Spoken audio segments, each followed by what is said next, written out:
The US president is to give a speech on Wednesday which will finally reveal his plan to fight the Islamic State militant group. To get more on that, I'm joined live now by Michael Malouf, security analyst and a former Pentagon official. Thanks for joining us. As I just mentioned, Barack Obama, he's going to outline his strategy for dealing with the Islamic State in a number of hours' time. Do you have an idea of what the key points will be? Well, I think it'll be a three-phase approach, which many folks feel that is perhaps too little too late. First will be the continuation of aerial bombing. The secondly will be support for more troops and the troops that are on the ground, from the Peshmerga to Iraqi forces. And then the third is the decision whether or not to go ahead and bomb inside of Syria. Again, this phased approach is telegraphing to the ISIS leadership just what our intentions are, and we've also announced that we're not going to have boots on the ground, which also is something that we should never be conveying publicly. And it's also been announced that Obama says he's got the authority for a military campaign. Does he not need the approval of Congress to go ahead with such a venture? Well, under the War Powers Act, he can operate, I believe, for about 45 days, and he has to report to the Congress. If he is going to commit large bodies of troops, he's absolutely obligated to do so. Now, he can operate as Commander-in-Chief for a specified period of time. Now, he has indicated he intends to go to the Congress. He's called in the leadership, and unlike his experience before, where he said he needed congressional approval to go and bomb Syria, which never occurred, and only because and resulted in him not taking any action. I think this time his tactic is going to be a little different, and so it appears.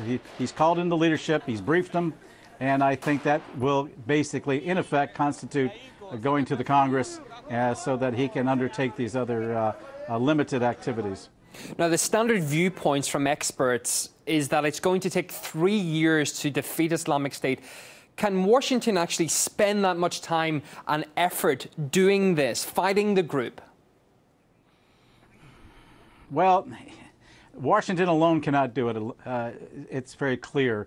It would have to rely on its allies, NATO, and that has created an issue by itself because NATO is really not up to the task. And we've seen that with NATO commitments in Afghanistan. There's no stomach, really, after a decade of war in Afghanistan by either the Europeans or even the people of the United States to re-engage troops on the ground.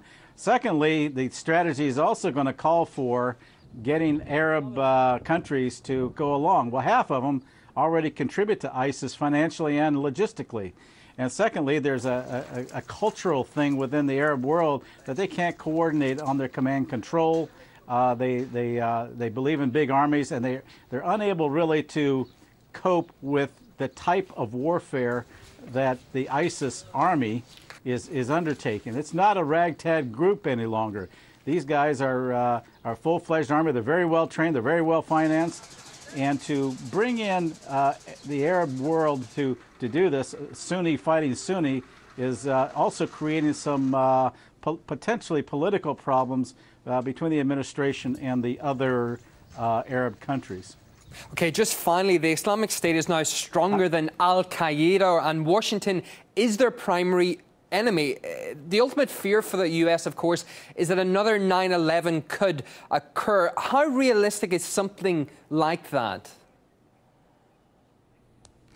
Well, a 9/11 could occur. Now, some of the things that I've been briefing people on is the possibility that ISIS could attack U.S. infrastructure, principally our national grid system. It's very vulnerable right now, and we have ISIS in Latin America teaming up with the drug cartels, with MS-13.